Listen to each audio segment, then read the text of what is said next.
Tornillo, Texas. Tornillo, the controversial tent city in the desert outside El Paso, Texas, became a symbol of the Trump administration's hardline stance on immigration and drew protests from politicians and children's advocates from around the country. But because access to the facility was tightly controlled, for months little was known about what happened on the inside. That started to change in January after workers began dismantling the tents with cherry pickers, and hundreds of kids aged 13 to 17 were relocated to sponsor homes and other migrant detention facilities. In conversations with Vice News, teens held at Tornillo said they feared being reported for breaking the camp's rules, touching each other beyond a fist bump, making fun of other people, taking food into their tents, swearing, staying in bed too long, not listening to teachers, talking more than 10 minutes on the phone, or simply getting out of the single-file lines they had to stand in to do everything at the camp, including using the restroom. The whole time, we were scared if we did something they would report us, said Luis Chamorro, a 17-year-old who arrived at Tornillo on November 4 from Guatemala. We had to be sitting quiet, without talking too much, because they would report us. These reports, children say they were told, could impact their asylum cases, lead to their transfer to another facility, or cause them to be held in the shelter for longer. Spokesperson for BCFS, the company that ran Tornillo, said no such punitive report system existed for minor infractions, and that direct care workers had no access to a reporting system used by the Office of Refugee Resettlement to track incidents like fights. But teens held in the camp said reports were a common threat workers used to enforce good behavior. I don't want to remember that I was in that place. I don't want to remember that I was in that place. I don't want to remember what happened, said Devin Gomez, a 17-year-old from Honduras who arrived at the camp in mid-December and who still wears the rubber prayer bracelets he got there. I just want to live the present and forget the past, but no. It was a big experience and I don't think I can erase it from my life. Tornillo, opened in June, was shut down by the Department of Health and Human Services in January after housing thousands of children who had crossed the border without parents or guardians. Originally intended as a temporary facility to stay open 30 days, it ballooned to nearly 3,000 minors aged 13 to 17 at its peak as the Trump administration struggled to manage increasing numbers of children in its custody. As HHS took the camp down, camp workers shuttled hundreds of kids to El Paso International Airport early every morning.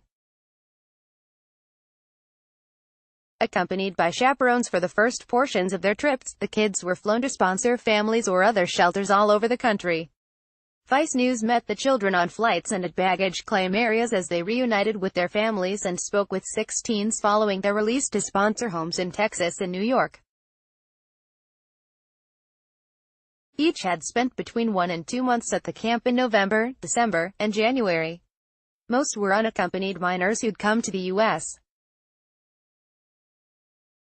from Guatemala or Honduras by themselves to meet family members who'd immigrated years before. The children described very different experiences at Tornillo. Some said they felt the workers treated them humanely and that they made friends at the camp, and preferred it to the infamous hieleras, or ice boxes, that Border Patrol uses to hold newly apprehended migrants. Others described their days there as some of the most difficult experiences of their lives. But the children did agree on some things. They described the camp as militaristic, with group names like Alpha, Bravo, and Charlie, highly regimented daily schedules, and strict rules about physical contact, orderly lines, and respect. They felt sad and lonely at many moments during their stay, and missed their families badly. BCFS spokesperson Krista Pfeiffer said in a statement that the company was unwavering in providing care, safety, comfort and support to the teens at Tornillo. We spent more than 6 months caring for teens who have been through traumatic experiences, and sought to treat each with utmost integrity and respect, she said. Arriving at Tornillo. When children arrived at Tornillo, they got vaccinated, filled out papers, and handed over prohibited items, like phones. As a form of orientation, they got walked around the camp, learning the grounds and the places where they would sleep, eat, and spend their days. Some arrived late at night. For Deb and Gomez, this was disorienting. The first day was really tough, he said, speaking in monotone and often looking at the ground. We had to wait until around 3 a.m. in the cold outside. We were cold and hungry, but they didn't seem to care, he said. The first night in the shelter was very cold and sad, said Ronald Carrasco, a quiet and nervous 17-year-old who'd traveled to the U.S. from Honduras to join his father, whom he hadn't seen in 13 years. I didn't know anyone. I felt like I was alone, depressed. Others described the transition more positively. Selvin and Marvin Catton are both native speakers of Quechua, an indigenous Mayan language, for whom Spanish is a second language. They came from Guatemala to the U.S. The first day in Tornillo wasn't so bad, said Selvin, 17, who spent 52 days in the camp. Not as bad as La Hielera. His cousin Marvin pointed out that the staff had given them clothes and shoes. He said it was the first time anyone had given him something like that. I didn't know if they'd send me back to Honduras or if they would give me another chance to be in the U.S. Eric Gafaro, a 15-year-old who'd been in the United States since 2016 and said he wound up in Tornillo as the result of a traffic stop with his uncle, also felt some relief when he got to the camp. I was exhausted and a bit frustrated, and worried because I didn't know if they'd send me back to Honduras or if they would give me another chance to be in the U.S., he said. The workers told me they couldn't deport me because I was underage, and that I would get a second chance to be in this country. Living at Tornillo, the staff at Tornillo segregated the children by gender and separated them into groups of 20 per tent. They had direct care workers, or teachers, monitoring them at all times. BCFS maintained an 8-to-1 child-to-staff ratio at all times, and there were generally 3 direct care workers per tent. Life inside the camp was highly regimented. Teens woke up in shifts and followed nearly the same schedule every day, from breakfast, eggs, to lights out at 10:30 p.m. They occasionally had special events like a junior firefighting squad, pizza parties, and painting nights, a BCFS spokesperson said, likening Tornillo to a summer camp or school. The purpose of that is to keep morale high, the spokesperson said. She also provided letters to Vice News from children who'd spent time at the camp, thanking staff members for taking care of them. Photo, Daniel Vergara, Vice News. But for the most part, teens who spoke with Vice News said they often felt anxious and worried during their time at the camp, and that days were monotonous. Nothing changed, it was exactly the same, all the time, said Chamorro, who spent more than 2 months at Tornillo.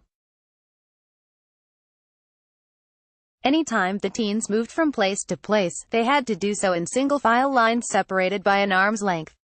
We felt like we were in the armed forces, moving in a line like soldiers, said Carrasco, who arrived at the camp in November. Over the course of the day, teens in Tornillo got just a single hour of class time that included some English and math, and played sports like soccer and volleyball. Classes were chaotic, Chamorro said, and kids often didn't pay attention or played cards in the back.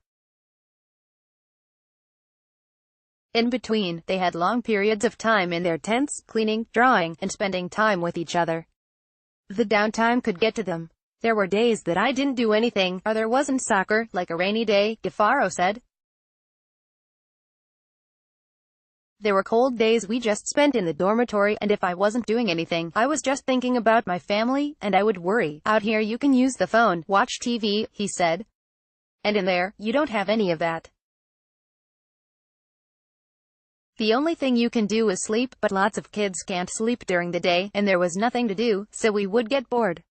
After living at the camp, some started to believe that being sent home might not be the worst thing that could happen to them. I'd hear from all the kids that they were tired of this, Chamorro said. They wanted to get out of there, they wanted to be deported. For Selvin Catton, Christmas was particularly difficult. It was his first away from home. I would always spend Christmas with my family, he said. My father usually sells pineapples on deck.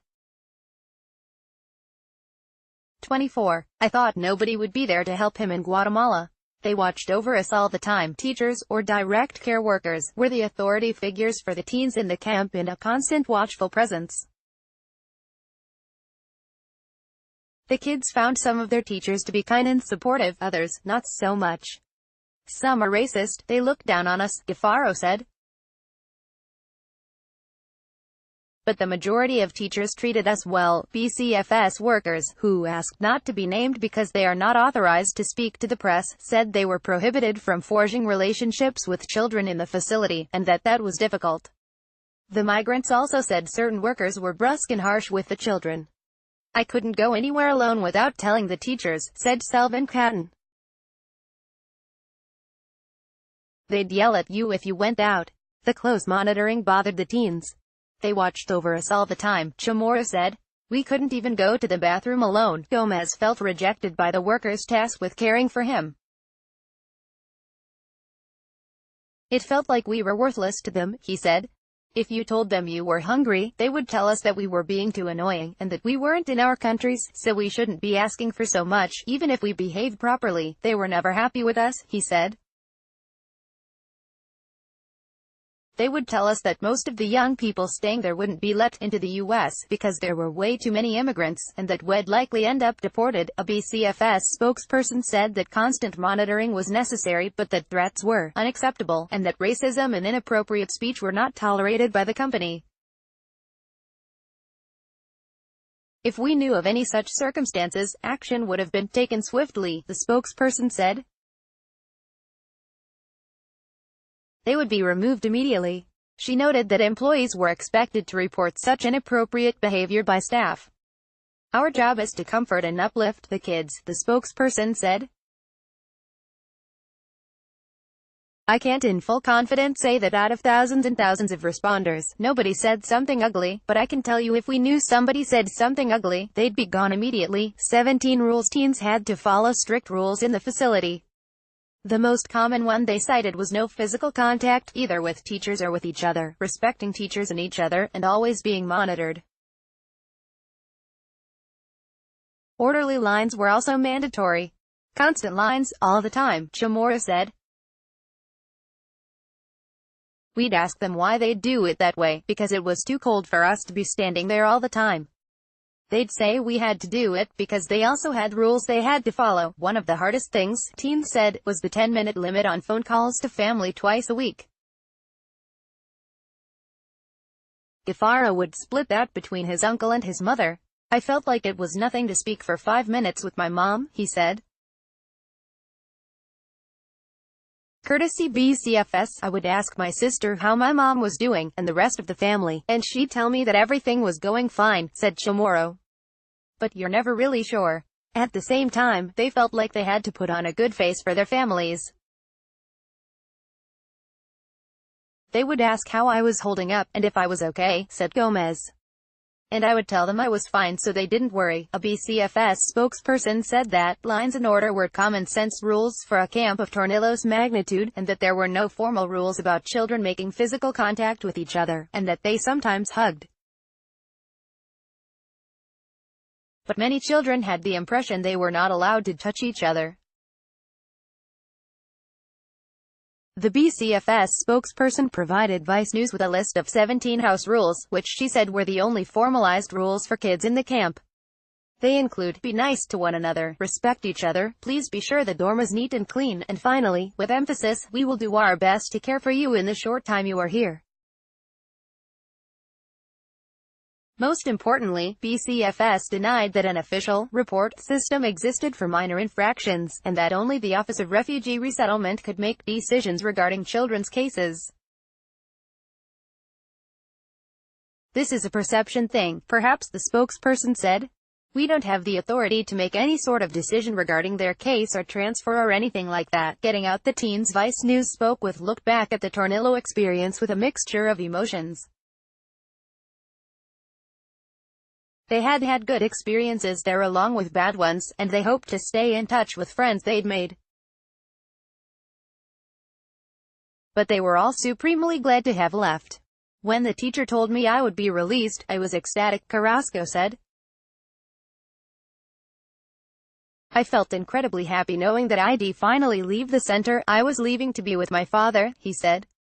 It was nice because I didn't know him. Kids wanted to leave as quickly as possible. None knew anything about when that would be possible, and often didn't learn until a day or so before leaving that they were getting out. Faro, the 15-year-old who was in the U.S. for 2 years before being taken to Tornillo, said he had a newfound outlook on his life in the United States. 2 months ago I didn't appreciate being in this country, he said. But now that I know that the majority of Central Americans go through those shelters, and now I know, we have to value the time God will keep us in the U.S., he said. Eben Gomez said he felt permanently changed by the experience. I used to be a very happy person. I love to talk to others, he said. Now this feeling has gone away. It's like I feel very intimidated, sitting on his bed in his sister's Bronx apartment. Luis Chamorro pulled a black and white knitted winter hat he'd made at the facility out of the duffel he'd brought home with him.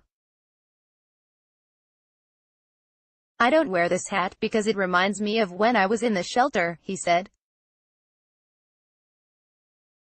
It makes me sad to think about all that time I wasn't with my family, he said.